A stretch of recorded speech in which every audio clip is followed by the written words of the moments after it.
All right, welcome guys. Another segment of Straight No Chaser. I have been in hiatus since January, but I think what better time to bring everything out than during the stay-at-home shelter-in-place piece, because we've got nothing but time in our hands. We got friends and family we're spending time with. We're able to connect with people online, and it's easy to do it this way. Give people an outlet to share their sports, because DJs are producing house music. We have people that are doing fitness pieces. But what about the sports talk?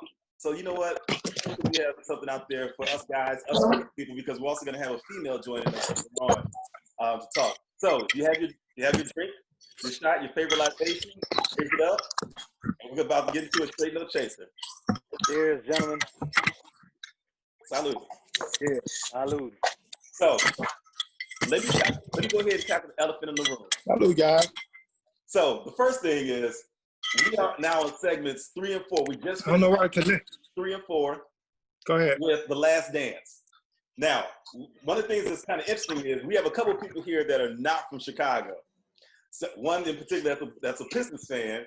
We have some Bulls fans, and me, I'm just new, so I'm a fan of basketball. So what are your impressions of The Last Dance up to now? I know we talked a little bit about 1 and 2. We can go back to that if you have some thoughts, have some time to marinate it. But we just finished segment 3 and 4, which is kind of the emotional component that people have been looking for through this, because this is the battle with the Pistons and Michael and the Bulls' ascension.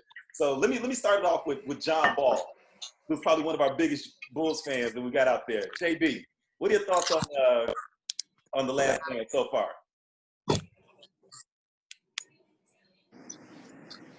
Did we lose you? Yeah. I can. I don't know. You was breaking up a little bit, Stan, but I think Okay. I heard you. But you was just you want to just know like what my take was on 3 and 4. Give me, as a Bulls fan, I know you're a diehard Bulls fan. I've seen you in your Bulls gear. What are your thoughts on The Last Dance?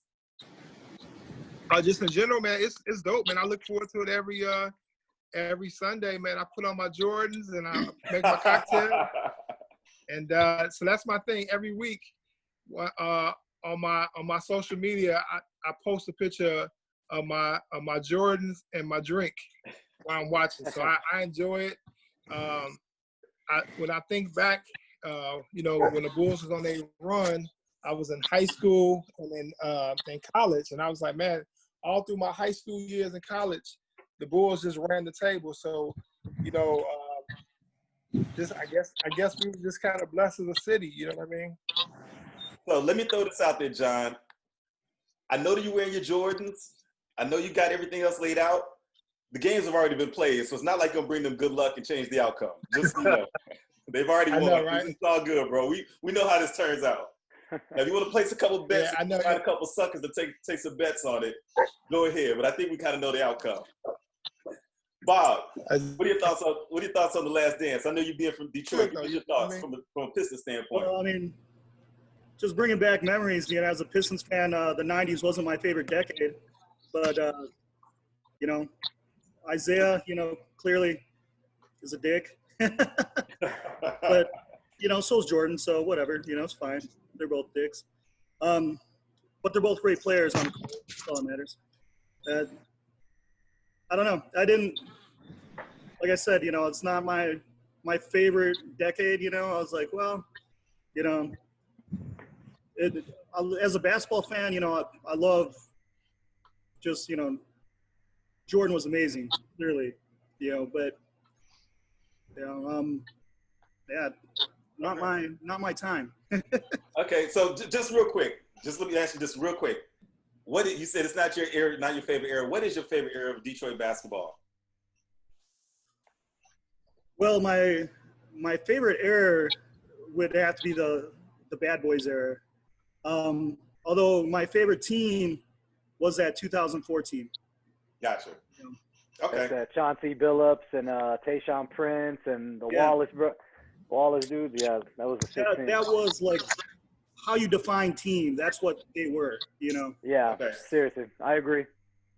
All right, so Rick, your thoughts on The Last Dance. Now, I know the last time we talked, you hadn't had a chance to catch up on 1 and 2, but 3 and 4 come out, and just your thoughts overall, your energy and your vibe that you got from the Last Dance. So how many episodes are out right now? Oh man, 6, right? 4. No, Are you sure? We're on Quattro. We just finished Quattro 4. Yes, it's 4. All right. Well, I've watched all of them already. Then I'm pretty sure I'm on 5 and 6 though. I think I got a early release Oh, so you website got that the I really. yeah, you got this. Okay. Yeah, I can't really share that on. Well, I guess I could. If you go to well, you're gonna record this, so I don't want to put it. Yeah. I'll text you. I'll We text don't you own the rights afterward, to and this then music, nor that video, nor Right. that link. So I'm on episode 6 right now, and I'll send you the link afterward. Anyway, I mean, I love the documentary. It kind of reminded me of being in my living room with my grandparents. I don't know about you guys, but Mexicans love Michael Jordan. They fucking love him. My grandmother had a crush on him growing up. She thought he was the sexiest man in the world. I think all our moms. My uncle plays he plays basketball and he loves Michael Jordan. To this day, he's such a huge Bulls fan, and he always hooks me up with tickets whenever he gets some good seats. So, I mean, it was just a great documentary. It just really put in perspective, how great he was. It's just insane to see how crazy it was. And to your point, everybody who has that competitive mindset, whether it's Kobe Bryant or Michael Jordan, they're all dickheads at some point. That's the truth. All they want to do is win. And if you're not on that same boat, get the fuck out the way. Yeah. Right. That's how they operate. That's true. Well, you know what? I want to go back to something you said. I think this is a new slogan that we need to start. I don't think anyone's come up with this yet, and that is Mexicans love Michael Jordan. You know, I've never heard that before. You know what? I'm going to make me some T-shirts. I don't know what work with Fiverr to design a logo, but Mexicans love Michael Jordan. All right, well, you make the T-shirts, and then you just cut me a check for that, because I bet you every Mexican, you know how many Mexicans there are in America? They will buy the shit out of that shit. So. Hey, he said it, not me.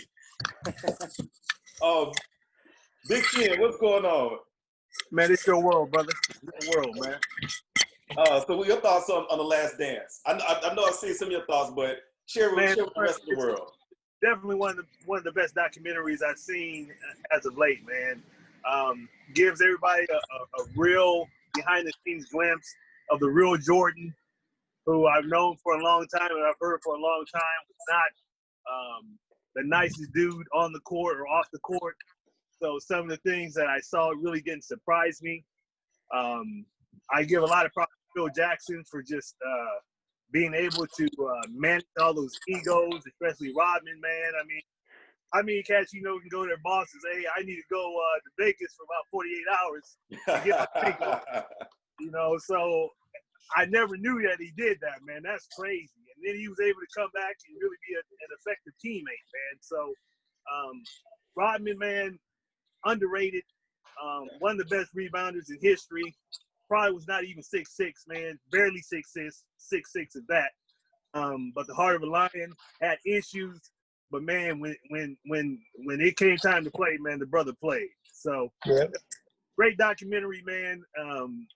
Like I said, man, you're finding some things out about Jordan that a lot of people heard whispers about, but are not really seeing. But it is what it is. Excellent documentary though, man. I'm loving it.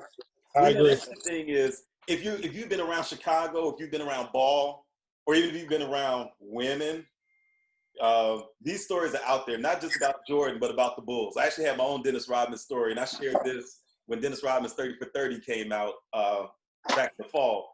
It was wild times. It was fun times for that group. That